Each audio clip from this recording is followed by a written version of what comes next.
이 시간 다 같이 일어나셔서요. 하나님의 말씀 보겠습니다. 열왕기상 18장 37절입니다.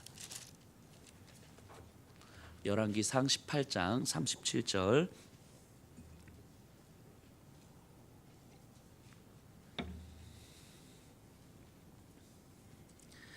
우리 한 목소리로 함께 읽겠습니다. 시작. 여호와여 내게 응답하소서, 내게 응답하소서. 이 백성에게 주 여호와는 하나님이신 것과 주는 그들의 마음을 되돌이키심을 알게 하옵소서 하매. 우리 오늘 열왕기상 18장을 함께 공부하려고 하는데요. 지난주에 열왕기상 17장을 통해서 이 엘리야 이야기를, 엘리야의 숨겨진 이야기를 했어요. 갑자기 등장한 엘리야가 아합 왕에게 가서 앞으로 비가 오지 않을 거라고 이야기한 다음에 도망갔어요. 그래서 그릿 시내가에 숨어서 이렇게 살다가 시돈 땅 사르밧 과부의 집에서 한동안 머물렀어요. 계속 거기에 있었는지 아니면 또 다른 곳으로 옮겼는지는 잘 모르겠지만 아마 어쨌든 하나님께서는 그 엘리야를 계속 훈련시켰을 거예요. 그리고 이제 18장이 시작이 됩니다. 18장 1절 한번 보세요. 많은 날이 죄송해요. 18장 1절 맞죠? 많은 날이 지나고 제3년에 여호와의 말씀이 엘리야에게 임하여 이르시되 너는 가서 아합에게 보이라. 내가 비를 지면에 내리리라. 자, 많은 날이 지나고 3년이 지났다고 그래요. 근데 이제 다른 성경에 보면 엘리야 때의 가뭄은 3년 6개월이라고 하거든요. 그러면 이렇게 계산할 수 있을 것 같아요. 엘리야가 비가 내리지 않을 것입니다라고 이야기하고 사르밧 과부의 아들을 다시 살려준 사건까지가 한 6개월 정도 걸렸을 것이고요. 그 사건 이후로 이제 3년이겠죠. 그러니까 18장 1절부터 한 3년, 그 이전 17장이 아마 6개월 정도 걸렸을 거예요. 어쨌든 하나님께서 엘리야에게 아합에게 다시 가라고 이제 말씀하세요. 이렇게 비를 내리실 거라고. 자, 2절에서 5절입니다. 제가 한번 읽어볼게요. 엘리야가 아합에게 보이려고 가니 그때에 사마리아에 기근이 심하였더라. 아합이 왕궁 맡은 자 오바댜를 불렀으니 이 오바댜는 여호와를 지극히 경외하는 자라. 이세벨이 여호와의 선지자들을 멸할 때에 오바댜가 선지자 100명을 가지고 50명씩 굴에 숨기고 떡과 물을 먹였더라. 아합이 오바댜에게 이르되 이 땅의 모든 물 근원과 모든 내로 가자. 혹시 꼴을 얻으리라. 그리하면 말과 노새를 살리리니 짐승을 다 잃지 않게 되리라 하고. 자, 이 사마리아의 기근이 심했다고 이야기해요. 사마리아는 북이스라엘의 수도거든요. 그러니까 여기에 기근이 심했다는 얘기는 이스라엘 전역에는 사실은 말할 것도 없다는 이야기죠. 그래서 아합이 그의 신하 오바댜를 불러서 물의 근원을 찾으러 가자라고 이야기를 합니다. 그러니까 이 아합 왕은 아직도 이 사태의 본질을 파악을 못해요. 왜 가뭄이 왔고 왜 기근이 왔는지를 생각을 못하죠. 하나님으로부터 멀어졌음이 근본적 이유인데 이 엘리야 때문이라고 이제 생각을 하는 거예요. 그래서 어쨌든 물을 찾으러 다니는 거죠. 그런데 이제 성경이 오바댜를 설명을 하는데 여기서 나오는 오바댜는 소선지서에 나오는 오바댜하고 다른 사람이에요. 자, 이 오바댜를 어떻게 설명하냐면 여호와를 지극히 경외하는 자라 이렇게 설명하고, 그 다음에 오바댜가 있었던 사건을 하나 이야기합니다. 이 이세벨이, 아합의 아내 이세벨이 여호와를 섬기는 선지자들을 다 죽였던 것 같아요. 아마 엘리야 때문이었겠죠. 어쨌든 다 숙청을 하는데 이렇게 보면 이게 다 죽을 것 같거든요. 그래서 한 명씩에서 한 100명 정도를 몰래 동굴에 숨겨놓고 이제 먹을 것을 먹인 거예요. 한 3년여 정도를 이렇게 오바댜가. 그러니까 이거는 자신의 목숨을 걸고 있는 거잖아요. 이 정도면 오바댜는 뭔가 이제 최선을 다하고 있는 거죠. 대대적인 숙청에서 몰래 숨겨서 먹을 거를 먹이고 있으니까. 어쨌든 뭐 그런 오바댜인데 그런 오바댜를 이제 아합은 모르고 이제 오바댜를 데리고 간 거죠. 그리고 이제 각자 나눠져서 너는 이쪽으로 나는 저쪽으로 가서 이제 물을 한번 찾아보자 이렇게 했어요. 그리고 7절 오바댜가 길에 있을 때에 엘리야가 그를 만난지라. 그가 알아보고 엎드려 말하되 내 주 엘리야여 당신이니까. 자, 엘리야를 만났어요. 가는 길에. 우리가 이제 글로 보니까 이 감동이 좀 덜 할 수 있는데 이것을 이 영상을 본다고 한번 생각해 보세요. 영화를 본다고. 지금 오바댜가요. 이 엘리야는 지금 몇 년 만에 나타난 거예요? 한 3년 6개월 만에 나타난 거예요. 근데 3년 6개월 동안 이 어마어마한 사건들이 있었어요. 기근과 가뭄에서 먹을 것이 없어서 생존의 문제에 부딪혔고, 여호와를 섬기는 선지자들은 완전히 다 숙청당했고, 뭐 이런. 그래도 오바댜는 그래도 저 사람들 어떻게 살려보겠다고 한 명씩 숨겨서 먹을 것을 제공하고 있는데, 두렵고 떨리고 외롭고 아무에게도 이야기할 수 없고. 근데 이 모든 사건의 시발점이 엘리야잖아요. 엘리야 때문에 기근이 왔고, 엘리야 때문에 숙청을 했고, 뭐 이런 거잖아요. 근데 이제 그 오바댜가 가는데 엘리야를 만난 거예요. 3년 6개월 만에. 이 어마어마한 감동 아니었겠어요? 감동스럽죠? 뭔가 감동을 강요하는 것 같은데, 이 굉장한 감동이었을 것 같아요. 이 오바댜 입장에서는 이제 나 혼자서 막 이러고 있는 것 같은데, 저 엘리야를 엘리야를 만나니까 이제 엘리야가 나타났구나. 이제는 나보다 훨씬 더 탁월한 그 엘리야가 나타났으니까 이제는 내가 천군 만마를 얻은 듯한 느낌. 나 혼자 아니구나 이제는. 뭐 이런 생각을 하지 않았겠어요? 그래서 이제 만난 엘리야가 오바댜에게 이렇게 이야기해요. 8절에 그가 그에게 대답하되 그러하다 가서 내 주에게 말하기를 엘리야가 여기 있다 하라. 그러니까 너의 주, 즉 아합 왕이죠. 너의 주 아합 왕에 가서 엘리야가 여기 있다고 너 가서 이야기해. 이렇게 이야기를 한 거예요. 근데 여기까지는 순조로운데, 이 이후에 이제 오바댜의 반응이 어떻게 나오냐면, 갑자기 내 주여 엘리야여, 내가 무슨 죄를 지었길래 나를 죽이려고 합니까? 이렇게 반응을 해요. 그러면서 뭐라고 이야기하냐면, 아합과 이세벨이 엘리야 당신을 찾으려고 북이스라엘 전역을 다 뒤진 거예요. 다 샅샅이. 그 마을마다 들어갔을 때 너 엘리야 봤어 안 봤어? 너 엘리야 봤어 안 봤어? 다 물어보고 저 못 봤는데요. 그럼 맹세를 시켰다는 거예요. 이 맹세를 시켰다는 건 거짓말하면 죽인다는 거죠. 봤는데 안 봤다고 한 게 이제 들키면 죽이는 거고, 봤는데 숨겨주면 죽이는 거예요. 이게 3년 6개월을. 그러니까 이 하나님이 엘리야를 숨겨주셔서 이제 못 발견한 거죠. 어쨌든 북이스라엘 전역을 다 찾아다녔고, 그래서 못 찾아서 이제는 물의 근원을 찾으러 나오고 있는 거잖아요. 그러니까 이 오바댜 입장에서 보면, 내가 아합 왕에게 가서 내가 엘리야를 만났습니다, 엘리야가 저기 있어요 라고 말했는데, 만약에 다시 갔는데 하나님의 영이 당신을 데리고 다른 데로 가버리면 나 죽어요. 지금 이 얘기하고 있는 거예요. 지난 3년 6개월 동안 아무도 당신 못 찾았잖아요. 그러니까 엘리야 입장에서 보면 하나님께서 엘리야를 숨겨주신 거지만, 오바댜는 다른 사람들 입장에서 보면 혼자 어디 박혀 있다가 이렇게 온 거잖아요. 죄송해요, 우리 엘리야 선지자님에게 짱 박혀 있다는 표현을 써서 제가 근데 어쨌든 이렇게 이 사람들 입장에서 보면 혼자서 어디 다른 사람은 다 죽어가고 있을 때 혼자서 어디 구석에 이렇게 숨어 있다 이제 나오는 거잖아요. 그러니까 또 그러면 어떡해요? 뭐 이러고 있는 거예요. 자, 7절에 오바댜가 이렇게 표현하죠. 7절 후반부에 보면 내 주 엘리야여 당신이니까, 엘리야를 향해서 내 주라고 표현하잖아요. 10절에 보세요. 당신의 하나님 여호와께서 살아계심을 두고 맹세하노니 내 주께서 사람을 보내어. 여기서 내 주는 누구를 이야기합니까? 아합 왕을 이야기하는 거예요. 그러니까 오바댜는 지금 너무 당황했어요. 그래서 엘리야를 향하여서도 내 주라고 이야기하고, 아합 왕을 향하여서도 내 주라고 이야기하는 거예요. 지금 둘 다를 향해서 내 주라고 이야기하는 거죠. 지금 이제 자기도 모르게 그러고 있어요. 자, 이 오바댜의 모습을 한번 보세요. 여호와를 경외하는 자이고, 자기가 할 수 있는 최선을 다해서 여호와의 선지자들을 숨겨준 거예요. 할 수 있는 모든 걸 다 했어요. 그런데 여전히 아합의 권력이 두려워요. 그런데 여전히 자기 목숨을 잃는 것이 두려워요. 그러니까 내가 할 수 있는 최선을 다할 수는 있지만, 정말로 하나님께서 말씀하실 때에는 잘 들리지 않을 수 있어요. 내 생명에 대한 두려움이 앞서니까. 이게 오바댜예요. 그러니까 오바댜는 최선을 다하는 듯 하지만 뭔가는 좀 부족한 느낌이 드는 거죠. 그런데 이 모습이 이 당시에 가장 경건하다고 여겨지는 사람의 모습이에요. 이 모습이. 그러니까 당시 일반 백성들의 모습은 뭐 말할 나위도 없죠. 그런데 성경을 보면 알겠지만, 하나님은 이 오바댜나 일반 백성들에게 나무라지 않습니다. 탓하지 않아요. 생각해보면요, 하나님은요 뭔가 준비된 사람을 찾아서 사용하는 것 같지 않아요. 뭔가 자격을 갖춘 사람, 충분히 준비된 사람, 성경을 잘하는 사람, 뭐 이런 사람을 쓰는 것 같지 않아요. 예수님의 12제자를 한번 생각해 보세요.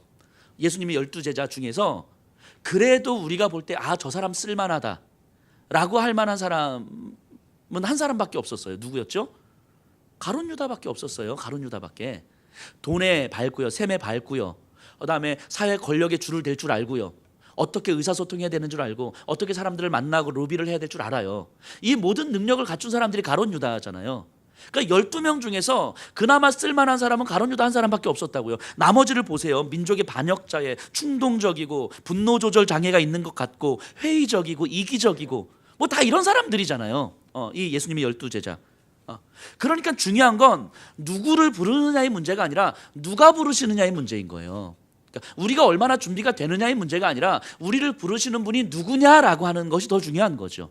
어떤 자격과 조건을 하나님께서 따지는 것이 아니라 하나님께서 찾으시고 하나님께서 부르시고 하나님께서 선택하여 훈련시켜 주시는 거예요. 그래서 사용하시는 거죠. 그러니까 오바댜나 뭐 지난주에 우리가 살펴봤던 엘리야나 또 일반 백성들도 마찬가지죠. 어쨌든 이 오바댜가 아합 왕에게 가서 이야기하고요. 아합과 엘리야가 만납니다. 그리고 엘리야가 아합 왕에게 뭔가 제안을 해요. 19절이에요. 18장 19절. 그런즉 사람을 보내 온 이스라엘과 이세벨의 상에서 먹는 바알의 선지자 450명과 아세라의 선지자 400명을 갈멜산으로 모아 내게로 나오게 하소서. 이스라엘 전역에 바알 선지자들이 흩어져 있다고 이야기하는 거예요. 자, 이 당시를 생각해 보셔야 돼요. 이 사마리아에만 있는 것이 아니라 이스라엘 전역에 원래 누가 흩어져 있어야 돼요? 여호와의 선지자들이 흩어져 있어야 되잖아요. 근데 여호와의 선지자들은 지금 다 숙청당했잖아요. 그리고 바알과 아세라 선지자들이 싹 전역에 다 흩어져 있는 거예요. 이 바알과 아세라는 짝이에요. 짝. 그런데 450명, 400명이래요. 예수님 시대 종교 지도자들이 한 400여 명 됐거든요. 근데 그때부터 한 800여 년 전이잖아요. 이때 바알과 아세라 선지자들이 850명 정도가 됐다는 건 이 어마어마한 숫자인 거예요. 그만큼 바알과 아세라에 완전히 그냥 짓눌려 있었다는 얘기죠. 근데 그 사람들을 이제 선지자들을 갈멜산으로 와라 이렇게 이야기를 합니다. 이 갈멜산에서 이제 대결을 하자. 이걸 갈멜산 전투 이렇게 이야기를 해요. 그래서 갈멜산에는 바알 선지자 450명, 아세라 선지자 400명, 그리고 이스라엘 모든 백성들이 다 모여 있습니다. 어떤 대결을 하냐면 이 갈멜산 위에다가 제단 2개를 쌓고 위에 송아지를 각각 잡아서 제물로 드린 다음에 하늘에서 불을 내려서 태우는 신이 진짜 신이다. 바알 너희들이 너희 신에게 절을 하고 기도를 해서 하늘에서 불을 내려서 이 제물이 타면 니들 신이 진짜 신이라고 내가 인정해 줄게. 근데 만약에 그러지 않고 내가 기도를 해서 내 제물이 불에 타면 내가 믿는 여호와가 진짜 하나님이라고 이게 드러나는 거겠지? 오케이? 했더니 오케이 한 거예요. 이 대결을 벌이고 있는 거죠. 이 대결을 하는 이유는 뭐냐면요. 여호와와 바알이 한번 싸워보자. 누가 이기나 보자. 이걸 이야기하려고 하는 건 아니고 이 이스라엘 백성들에게 여호와 하나님이 어떤 분이신지를 명확하게 알려주기 위해서 하는 거예요. 명확하게 알려주기 위해서. 이 당시 이 글을 읽고 있는 이스라엘 백성들은 어떤 상황이라고 그랬어요? 바벨론의 포로로 잡혀 있는 상황이잖아요. 그러니까 어떤 생각을 하게 되냐면 바벨론의 신인 마르둑인데 이 마르둑이 이스라엘의 신 여호와를 이겼다고 생각한 거예요. 왜냐하면 바벨론에 의해서 이스라엘이 무너졌으니까. 마르둑이 여호와를 이겼다고 생각하고 있는 그런 인식이 팽배한 그 시대에 그거 아니다. 여호와 하나님이 어떤 분이신지 내가 보여줄게. 여호와가 참신이면 너희도 이제 여호와 하나님 편에 서라. 이 이야기 하는 거예요. 여호와 하나님께서 어떤 분이신지를 알려주기 위해서 이 대결을 하는 거죠. 자, 21절 보세요. 엘리야가 모든 백성에게 가까이 나아가 이르되 너희가 어느 때까지 둘 사이에서 머뭇하려느냐? 여호와가 만일 하나님이면 그를 따르고 바알이 만일 하나님이면 그를 따를지니라. 백성이 말 한마디도 대답하지 아니하는지라. 자, 엘리야가 지금 촉구하는 거예요. 너희가 언제까지 바알과 하나님 사이에서 머뭇하려느냐? 여호와 하나님 편에 서야 되지 않겠느냐? 이렇게 결단하는 거예요. 근데 보통 이 정도 이렇게 결단을 촉구하면 그런가? 이렇게 가야 되나 저렇게 가야 되나 여호와 편에 서야 되나 뭐 이렇게 움직임이라도 할 텐데 이 백성들의 모습을 보세요. 어떻습니까? 말 한마디도 대답하지 아니하니라. 좀 이따 이 장면을 우리가 한번 설명해 볼 거예요. 어쨌든 이 백성들은 바알이 이길지 여호와가 이길지 아직 잘 모르겠어요. 긴가민가한 거예요. 여호와 하나님의 전통을 갖고 있지만 사실은 오래된 현실 속에서 진짜일까 아닐까? 조금 지켜봐야 되는 거죠. 자, 그리고 나서 그 대결을 준비를 다 한 다음에 37절 보면요. 엘리야가 이제 하나님 앞에 기도하는 장면이에요. 여호와여 내게 응답하소서 내게 응답하소서. 이 백성에게 주 여호와는 하나님이신 것과 주는 그들의 마음을 되돌이키심을 알게 하옵소서. 아멘.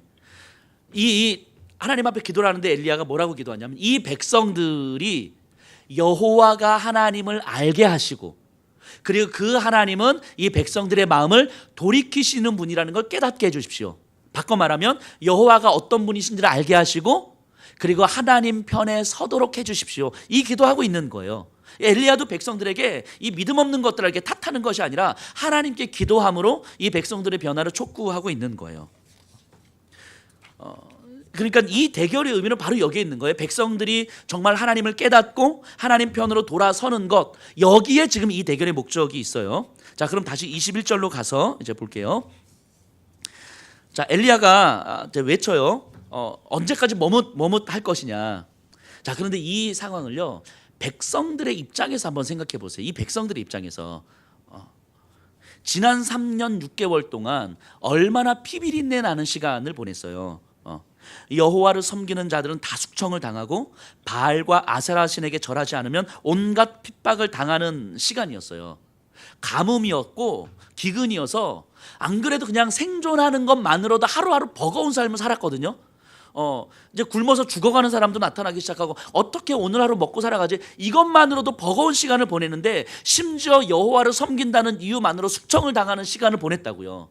우리가 결과적으로 보니까 3년 6개월이라고 알고 있지만 이들의 입장에서 볼 때는 언제 끝날지 모르는 시간들인 거잖아요.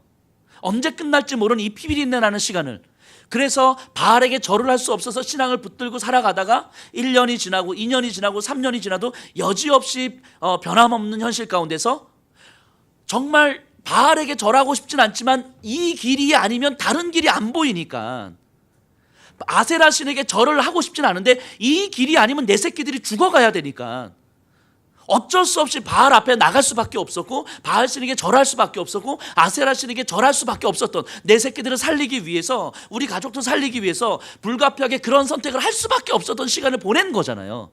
이들이 처음부터 나빠서 나 여호와 섬기지 않겠습니다 이랬던 게 아니잖아요.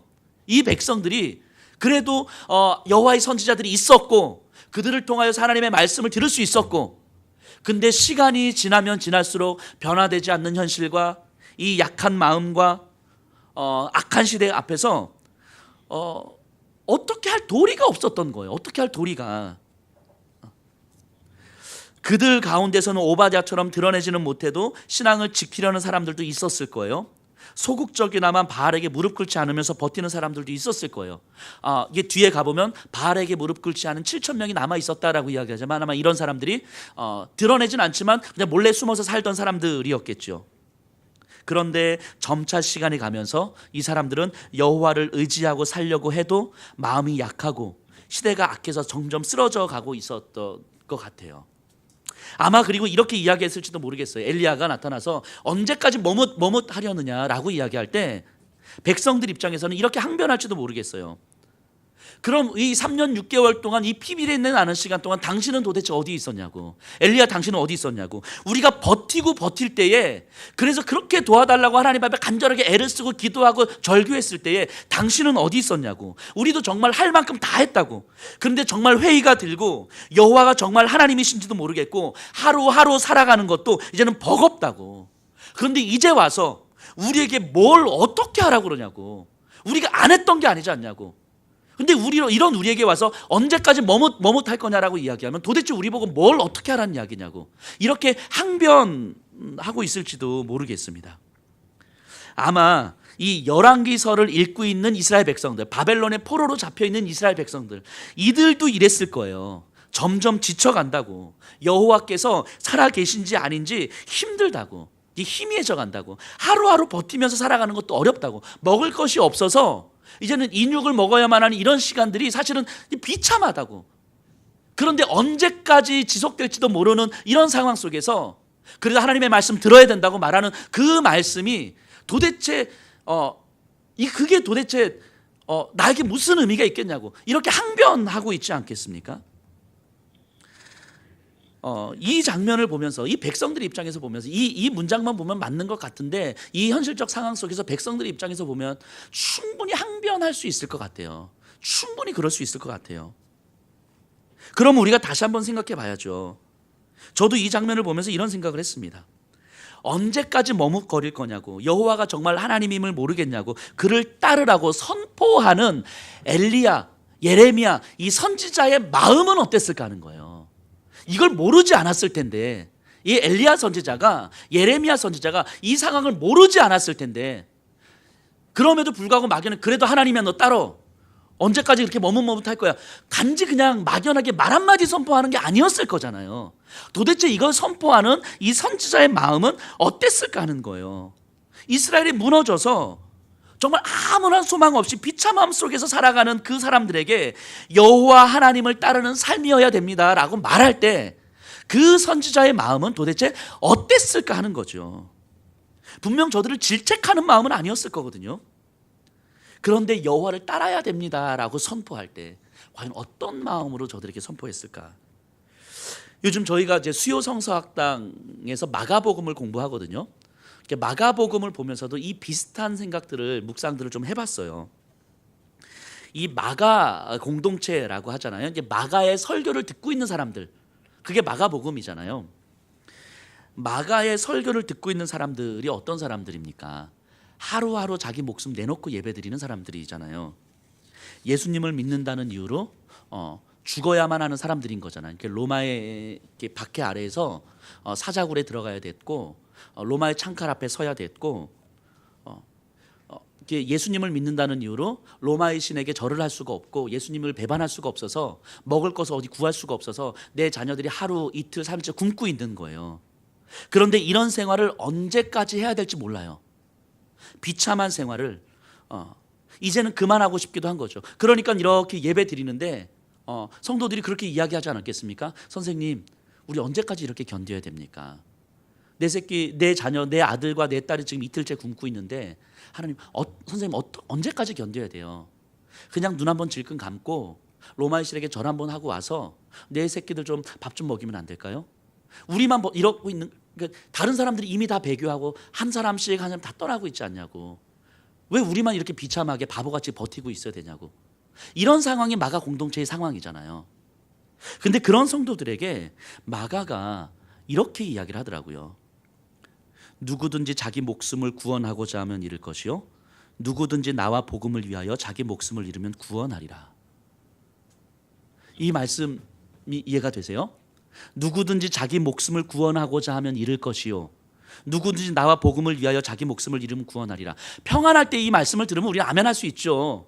그렇죠. 예수 그리스도를 위하여서, 복음을 위해서 내 생명 걸 수 있어야 아멘 할 수 있죠. 근데 이 마가 공동체의 상황을 생각해 보세요. 이 상황 속에서 예수 믿는다는 이유로 내 새끼들이 지금 이틀째 3일째 굶어가고 있고, 옆에 있는 사람들이 죽어가고 있고, 나도 정말 비참한 삶을 계속해서 살아가고 있고, 언제 끝날지 모르는 이 삶을 계속 살아가고 있는데, 내일도 이래야 되는지, 모레도 이래야 되는지, 한 달 후에도 이렇게 살아가야 되는지, 이제는 그만하고 싶은데 어떻게 했으면 좋겠습니까? 라고 질문하는 그 성도들에게 누구든지 자기 목숨을 구하면 잃을 것이요, 나와 복음을 위하여 자기 목숨을 잃는 자는 구원을 얻으리라.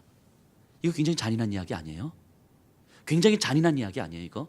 이게 들리겠냐고요, 그 성도들에게 이 말씀이. 근데 이 말씀을 할 수밖에 없었던 마가의 마음은 어땠을까 싶은 거예요. 마가의 마음은 굉장히 부담스럽지 않았을까요? 안 그래도 힘겨운 사람인데, 예수님 안 믿고 살아가도 힘겨운 삶인데, 예수님 믿는다는 이유로 더 힘겨운 삶을 살아가야만 하는 이 성도들 앞에서 그냥 눈 한번 질끈 감고 모른 척 해주고 그냥 괜찮다고, 하나님도 다 알아준다고 이렇게 말하고 싶은 이 마음이 있지 않았겠냐고요. 그럼에도 불구하고 그렇게 말할 수가 없었던 거잖아요, 마가는. 왜냐하면 정말 예수님이면 충분하다고 확신했기 때문인 거죠. 예수님 부인하면서 일주일, 한 달, 1년 더 사는 것보다, 예수님을 부인하면서 조금 더 풍성하게 살아가는 것보다 예수님 말씀 붙들고 한 달 덜 사는 것, 조금 더 초라하게 사는 것, 이것이 믿음이고 이것이 정말 우리의 삶을 가치 있고 풍성하게 만들어주는 거라는 것이 확신되어졌으니까, 마가에게는 이게 믿어지니까 그 이야기를 하고 있는 거잖아요. 잘 생각해 보세요. 왜 마가에게 이런 확신이 들었을까? 왜 예수일 수밖에 없었을까요? 만약에 그 사람들에게 예수님이 우리의 구원자이지만 저 로마 여러 신들 중에 정말 그 제우스 신, 저 태양신도 사실 너희들을 구원할 수 있어. 그냥 가서 절하고 밥 먹고 와도 괜찮아. 그리고 더 많은 시간을 하나님 앞에 예수님을 믿으며 살아가니까 괜찮은 거야 라고 말할 수도 있었을 텐데 왜 그렇게 말 못하고 오직 예수밖에 없으니까, 오직 예수밖에 없으니까 왜 예수밖에 없다고 마가는 이야기할 수 했어야 됐을까 하는 거죠. 왜 예수여야만 했을까? 왜 한번 질문 던져볼까요? 왜 예수여야만 하죠? 거룩하신 하나님과 죄인인 인간 사이에는 건널 수 없는 강이 있어요. 근데 이거를 만나게 해주려면 중보자가 필요합니다. 중보자가. 근데 이 중보자는요, 거룩하신 하나님 앞에서 죄인인 인간을 데리고 가야 되잖아요. 그 죄의 문제를 해결해 주셔야 되거든요, 중보자는. 그래서 중보자에게는 두 가지 조건이 있어야 돼요. 우리의 죄를 용서해 주실 수 있는 분이셔야 되고요, 그리고 우리의 죄의 대가를 대신 치러 주실 수 있는 분이셔야 돼요. 이 두 가지 조건이 있어야 중보자의 자격이 돼요. 우리의 죄를 용서해 주실 수 있는 분이셔야 됐고, 우리의 죄의 대가를 치를 수 있는 분이셔야 됐어요. 자, 죄를 용서해 주신다는 것은 죄가 없는 존재여야 죄를 용서해 주실 수 있잖아요. 그럼 이 땅에서 죄가 없는 존재가 있습니까? 없죠. 그럼 누구밖에 없어요? 하나님밖에 없어요. 죄가 없는 존재는. 그럼 중보자는 하나님이실 수밖에 없어요. 하나님이실 수밖에 없어요. 자, 죄의 대가를 치러야 되는데, 두 번째로 죄의 대가는 뭐예요? 죽음이잖아요. 죽음. 하나님은 죽으실 수가 없잖아요. 영이시니까. 죽으려면 사람이어야 되잖아요. 피를 흘리면서 죽어야 되니까. 그러면 죄가 없으셔야 됐기 때문에 하나님이실 수밖에 없고, 죄의 대가를 치러야 되기 때문에, 죽어야 됐기 때문에 사람이실 수밖에 없는 거예요. 즉 중보자는 완전한 하나님이셔야 됐고 동시에 완전한 사람이셔야만 하는 거예요. 그래야만 중보자의 조건을 갖출 수가 있어요. 그래야만 우리의 죄의 문제를 해결해 주실 수가 있다고요. 그럼 생각해 보세요. 이 역사 속에서 하나님이자 동시에 사람인 존재가 있어요? 없잖아요. 그럼 방법은 하나밖에 없는 거예요.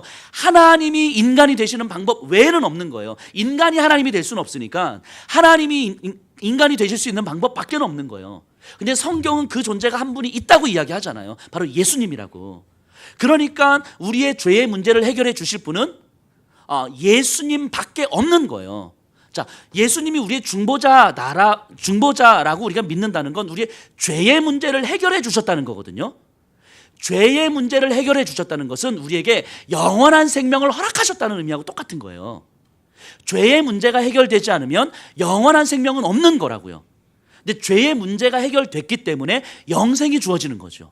그러니까 예수님이 우리의 중보자이십니다, 예수님만이 우리의 유일한 구원자이십니다 라고 우리가 고백한다는 건 예수님으로 인하여서 내 죄의 문제가 해결된 것이고, 죄의 문제가 해결되었다는 것은 나에게 영원한 생명이 주어졌음을 믿습니다 라고 고백하는 거예요. 그 영원한 생명으로 내 삶을 보면 이 땅에서의 내 삶은 잠시뿐이라고 보여지는 거예요. 그러니까 이게 마가에게는 확신되어지는 거라고요. 확신.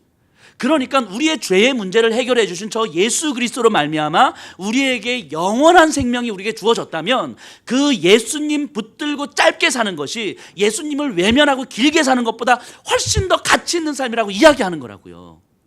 그 마가 공동체의 사람들의 삶이 안타깝지 않았던 게 아니라고요. 자녀들이 이틀 3일 굶고 있는 그 문제가 마음이 아프지 않았던 게 아니라고요. 마가도 마음이 아팠고, 마가도 가슴이 찢어졌고, 마가도 저 사람들을 바라보면서, 성도들을 바라보면서 하나님 앞에 눈물로 기도했을 거예요.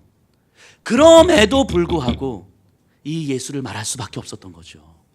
그럼에도 불구하고 이 예수를 말할 수밖에 없었던 거잖아요. 예수를 부인하고 조금 더 풍성하게 살아가는 길보다 예수를 붙들고 영생을 소망하면서 짧게 살아가는 것이 훨씬 더 의미 있는 삶이라는 걸 말할 수밖에 없었다고. 이것이 확신되어지니까. 이게 마가의 마음 아니었겠어요? 그리고 성도들에게 이 이야기를 하고 있는 거죠. 당신들도 예수를 중보자라고 믿고 있는 사람들 아니냐고. 당신들도 예수가 유일한 구원자라고 믿고 있는 사람들 아니냐고. 그러면 우리가 내 자녀들이 먹을 것이 좀 없고, 우리가 죽음의 위협 앞에 있어도 적어도 예수를 부인하지 맙시다. 예수를 부인하지 맙시다. 이렇게 이야기하는 거잖아요.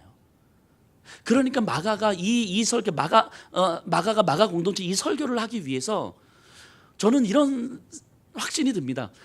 얼마나 기도했겠어? 얼마나 기도했겠어요? 이 마가 공동체 이 성도들을 바라보면서 하나님 이 말씀 내가 오늘 내가 이 말씀 이 성도들에게 전해야 되는데 하나님 우리 성도들이 자녀들이 굶고 있고 목숨의 위협 앞에 놓여져 있고 비참한 삶이 언제 끝날지 모르는 비참한 삶이 있고 근데 이 사람들을 위로해 주고 싶은데 하나님이 예수 이야기를 할 수밖에 없는데 우리 조금 더 짧게 살아도 예수를 붙들고 삽시다 라고 이야기할 수밖에 없는데 이 말씀이 이 설교가 우리 성도들에게 하나님 아멘으로 들리게 해주십시오. 아멘으로 들리게 해주십시오. 얼마나 기도했겠어요. 마가가 얼마나 기도하면서 이 설교를 준비하고 얼마나 기도하면서 이 예배를 준비했겠어요. 그리고 성도들에게 이 이야기를 하는 거잖아요. 누구든지 자기 목숨을 얻고자 하면 잃을 것이요 나와 복음을 위하여 자기 목숨을 잃는 자는 구원을 얻으리라. 근데 이 마가의 마음을 통하여서 마가의 설교를 통하여서 이 성도들에게 예수님이 어떤 분이신지 예수님이 내 삶에서 그냥 저 한쪽에 구석에 처박아 놔도 되는 그런 분이 아니라 내 죄의 문제를 해결하셔서 영생을 허락하신 분이라면 내 삶의 전부와 바꿔도 아깝지 않으실 그분이시고 내 삶을 지금 당장 끝낸다 할지라도 충분히 의미 있고 가치 있는 분이라는 것을 알게 된 거잖아요. 그 성도들이 모여서 예배 드리는 거 아닙니까? 그 성도들이 모여서 주일날 예배 드리고 그 말씀을 듣고 있었던 거잖아요.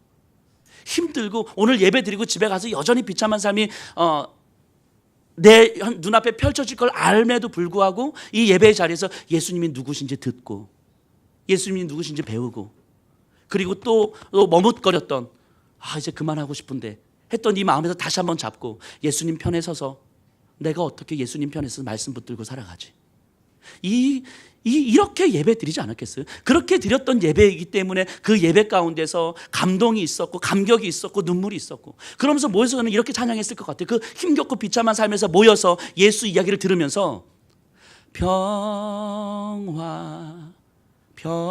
평화로다 하늘 위에서 내려오네 그 사랑의 물결이 영원토록 내 영혼을 덮으소서. 이 찬양할 만한 사람들이 아니잖아요. 근데 했을 거예요. 이렇게 찬양하면서 예배 드렸을 거예요. 마가의 마음이 그러지 않았을까요? 이 지금 열왕기상에 이 예레미야의 마음이 엘리야의 마음이 그 마음 아니었을까요? 이 백성들의 상황을 알지 못하는 게 아니잖아요. 지난 3년 6개월 동안 얼마나 피비린내 나는 시간들을 보냈었는지. 그렇기 때문에 엘리야가 할 수 있는 게 기도밖에 없는 거예요. 하나님 저들에게 여호와가 어떤 분이신지를 알게 해주시고 하나님이 저들의 마음을 돌이키실 수 있다는 것을 깨닫게 해주십시오. 엘리야가 할 수 있었던 건 이것밖에 없어요. 백성들에게 너희들 왜 이렇게 믿음이 없어? 너희들 왜 그렇게밖에 못해? 이런 게 아니고 하나님이 어떤 분이신지 좀 알려주십시오. 하나님이 저 마음을 돌이키셔서 저들이 하나님 편에 서게 해주십시오. 이렇게 간절하게 기도할 수밖에 없었어요. 그래서 이 대결을 준비하면서요 엘리야가 자신이 할 수 있는 모든 권리를 자신이 누릴 수 있는 모든 것들을 다 포기합니다. 생각해 보세요. 갈멜산은요 바알과 아세라 종교의 중심지였어요. 그들의 홈그라운드에서 대결을 해요. 그들은 850명이고 엘리야는 1명이었죠. 하늘에서 불을 내려야 되는데 바알은 천둥과 번개의 신이잖아요. 불은 바알의 주특기라고요. 그러니까 모든 것이 엘리야에게 다 불리해요. 심지어 바알 선지자한테 먼저 기도하라고 이야기하는데 저들이 기도할 수 있는 시간 대낮이었어요. 가장 뜨거운 시간. 엘리야가 기도했던 시간은 해가 질 저녁 시간이었단 말이죠. 심지어 엘리야는 자신의 제물에 물을 붓습니다. 그러니까 어떤 경우에서도 엘리야가 불리한 조건들을 만들어가는 거예요. 자신이 누릴 수 있는 모든 권리를 다 포기하는 거예요. 너희들이 원하는 대로 다 해줄게. 내가 누릴 수 있는 거 다 포기할게. 내 권리 다 포기할게. 내가 다 내줄게. 이게 십자가를 지는 거잖아요. 왜요? 확신했으니까. 여호와가 하나님이시라는 것을 확신했으니까. 그러니까 십자가 지는 거잖아요. 그러니까 내어주는 거잖아요. 그러니까 포기하는 거잖아요. 그러니까 자존심 내려놓는 거잖아요. 그러니까 내 물질도 내 시간도 내려놓는 거잖아요. 내일 어떻게 될지 몰라도 내가 믿는 여호와가 하나님이라는 확신이 있기 때문에 내려놓는 거잖아요. 그리고 대결이 펼쳐지는데 바알 선지자들에게는 아무 일도 일어나지 않습니다. 38절 39절 보세요. 그런데 엘리야의 기도 후에 이에 여호와의 불이 내려서 번제물과 나무와 돌과 흙을 태우고 또 도랑이 물을 핥은지라. 모든 백성이 보고 엎드려 말하되 여호와 그는 하나님이시로다. 여호와 그는 하나님이시로다. 백성들의 입술을 통해서 고백이 되잖아요. 하나님이 하나님이심을 보여주셨고 백성들에게 그 마음을 돌이키게 해주신 거죠. 엘리야의 기도가 응답이 된 거잖아요. 오늘 설교를 준비하면서 저도 이 마음을 좀 헤아려 봤습니다. 엘리야의 마음과 예레미야의 마음과 이 마가의 마음을. 그리고 이 자리에 계신 분들, 오늘 예배 드리시는 우리 성도님들을 한번 생각해 봤어요. 제가 여기 계신 분들에게, 여러분들은 사실 여호와와 바알 사이에서 머뭇거리는 삶 아닙니까? 예수님과 돈, 예수님과 자존심, 예수님과 자녀 사이에서 머뭇거리는 삶 아닙니까? 최선을 다하는 것 같지만 나름 생존의 문제 앞에서, 그 두려움 앞에서 하나님의 말씀도 잘 들리지 않는 삶이 아닙니까? 라고 제가 이야기한다면 기분 나쁘실 분들도 계실 거예요. 이렇게 항변하실 수도 있죠. 이 이스라엘 백성들이 엘리야에게 그랬던 것처럼, 그럼 도대체 우리에게 뭘 더 이상 뭐 어떡하라는 이야기입니까? 이렇게, 아니 그렇게 항변하실 만큼 살아내고 계실 거예요. 분명히 이 자리에 계신 분들은 그만큼 살아내고 계실 거예요. 살아내고 계시니까 도대체 더 이상 내가 어떻게 해야 됩니까? 라고 항변하시는 거겠죠. 아마 진짜 그러실 거예요. 오바댜가 그랬던 것처럼, 이스라엘 백성이 그랬던 것처럼 최선을 다하고 계실 거라고 믿습니다. 그런데 이 마음을 계속 묵상하고 본문을 묵상하면서 그러니까 그 정도면 됐어요. 그러니까 하나님도 충분히 우리 성도님들의 그 헌신과 마음을 받아주시고 축복해 주실 겁니다 라고 말할 수가 없겠더라고요. 나름 잘하고 계시니까 이제는 조금 편안하게 살아도 돼요. 그냥 내 것을 누리면서 살아도 됩니다 라고 말할 수가 없겠더라고요. 그냥 하나님의 축복이 있을 거예요 라고 막연하게 이렇게 이야기할 수가 없겠더라고요. 우리 성도님들의 현실, 경제적인 문제 때문에, 자녀들의 문제 때문에, 건강의 문제 때문에, 관계의 문제 때문에, 진로의 문제 때문에, 뭐 때문에 힘들어하시는지 아는데 그것 때문에 그것만으로도 고민하고 살아가기에 버겁고 벅차다는 것도 알겠는데, 그럼에도 불구하고 이런 마음이 드는 거죠. 이 글을 보면서, 본문들을 보면서 우리에게 예수는 과연 누구인가 라는 생각을 다시 한번 해보게 됩니다. 우리에게 예수는 과연 누구인가? 그 마가 공동체의 그 성도들에게 먹고 사는 문제 앞에서, 처절한 좌절과 절망 앞에서 마가는 그렇게 이야기하고 있는 거잖아요. 그 상황 앞에서도 예수면 충분하다고 이야기하는 거잖아요. 그냥 막연한 이야기가 아니라 예수면 충분하다고, 내 죄의 문제를 해결해서 내 영원한 생명의 문제를 해결해 주신 그 예수 그리스도면 충분하다고. 그러니까 예수 그리스도면 우리 충분히 내 삶을 바라보면서 살 수 있는 거라고 이야기하는 거잖아요. 그게 그들에게 있어서 예수님이 갖고 있는 의미잖아요.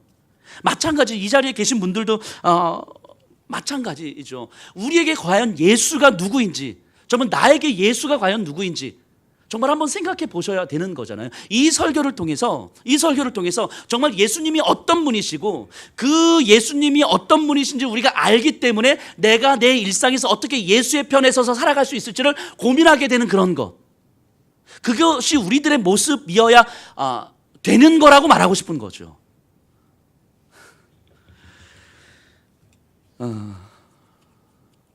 그러니까 한편으로는 이 마가의 마음이나 엘리야나 예레미야 선지자의 마음이 좀 이렇게 묵상을 좀 많이 해보게 됩니다. 우리 성도님들이 얼마나 힘겹게, 그럼에도 얼마나 최선을 다하면서 살아가고 계시는지를 충분하게 알고 있는데, 그럼에도 불구하고 그 상황 속에서 예수와 그 욕망 사이에서 살짝 머뭇거리는 그 모습 속에서 예수님이 누구십니까? 당신한테 예수님이 과연 누구십니까? 예수면 정말 충분한 거 아닙니까? 예수님이 유일한 중보자시라면 당신의 죄를 해결해 주신 분이시고 당신에게 영원한 생명을 허락하신 분이신데, 그 예수면 충분한 거 아닙니까? 라고 말하고 싶은 거예요. 그 예수면 충분한 거 아닙니까? 그 예수로 내 삶을 바라보면 충분한 거 아닙니까? 내 눈앞의 현실이 때로는 나를 좌절시키는 것 같지만 나에게 영생의 문제를 허락해 주셨다면 그 예수면 충분한 거 아닙니까? 근데 이렇게 말씀을 전하면 우리 성도님들이 그러시진 않겠지만, 목사님도 저처럼 이런 경제적인 문제 한번 당해봐요. 목사님도 저처럼 자녀들의 문제 앞에 당해봐요. 목사님도 저처럼 이 취업의 문제 앞에서 당해봐요. 목사님도 저처럼 이렇게 아파봐요. 충분히 그럴 수 있죠. 충분히 그럴 수 있어요. 충분히 그런 마음이 어떤 마음인지 알겠어요. 근데 그럼에도 불구하고 그 상황 속에서 예수면 충분하다고 고백하는 것이 진리인 거잖아요. 예수면 충분하다고 고백하는 것이, 그래서 내 욕망 붙들고 조금 더 편안하게 살아가는 것보다 예수님 붙들고 조금 더 초라하게 살아가는 것이 훨씬 더 의미 있는 것이라고 성경은 이야기하는 것이고, 그것이 예수 그리스도께서 우리에게 말씀하시는 거잖아요. 그러니까 이렇게 기도하는 거예요. 저도 말씀을 준비하면서 이렇게 기도하는 거예요. 하나님, 오늘 제가 이 말씀을 전할 때에 우리 성도님들이 이것이 거부감이 아니라 예수님이 진짜이시기에 아멘으로 듣고 십자가의 은혜를 의지함으로 또 살아내게 해주십시오. 이렇게 기도하는 거예요. 우리 성도님들이 이 말씀을 들으면서 너나 잘하지, 너는 이런 상황에 처해봐, 이런 마음이 아니라, 그래도 저 말씀이 진리인데, 예수면 되는 건데, 내 죄의 문제를 해결해 주신 분이 예수님이신데, 그거면 되는 거라고 내가 감격했을 때가 분명히 있었었는데, 나에게 영원한 생명이 있어서 그걸로 충분하다고 고백했었을 때가 있었었는데, 하나님, 내가 다시 예수 그리스도면 족하다고 다시 고백하게 해주시고, 내 삶 속에서 혹여라도 나름 최선을 다한다고 하지만 그럼에도 머뭇거리고 있는 삶의 순간들이 있다면, 하나님, 내가 예수님 편에 서게 해주십시오. 다시 한번 예수님 편에 서게 해주십시오. 이렇게 말씀을 듣게 해주십시오. 그래서 이 설교를 통해서 예수님에 대해서 깨닫고 어떻게 예수 편에 서서 살아가야 될지를 다시 한번 고백하고 고민하고 묵상하고 결단하고, 하나님, 우리 성도님들이 이렇게 말씀을 듣게 해주십시오. 기도하는 거예요. 왜냐하면 이건 제가 하는 게 아니라 하나님께서 우리 성도님들의 마음 가운데 역사하셔서 하나님이 예수님이 어떤 분이신지를 알게 해주시고 하나님께서 성도님들의 마음을 돌이켜 주셔야 가능한 거기 때문인 거예요. 이것이 얼마나 부담스러운지 알지만 그럼에도 불구하고 전할 수밖에 없는 거죠. 그러니까 기도할 수밖에 없는 거라고요. 그리고 이 마음을 공유하면서 마가 공동체가 함께 예배드렸던 것처럼 우리 예수평학교의 성도님들이 이 마음을 함께 공유하면서 이 말씀을 어떻게 들을 것이고 이 말씀을 내 삶 속에서 어떻게 살아낼 것인지 정말 주님 앞에서 묻고 또 묻고 또 묻고, 그리고 예수님 편에 서서 살아가는 우리가 되었으면 좋겠습니다.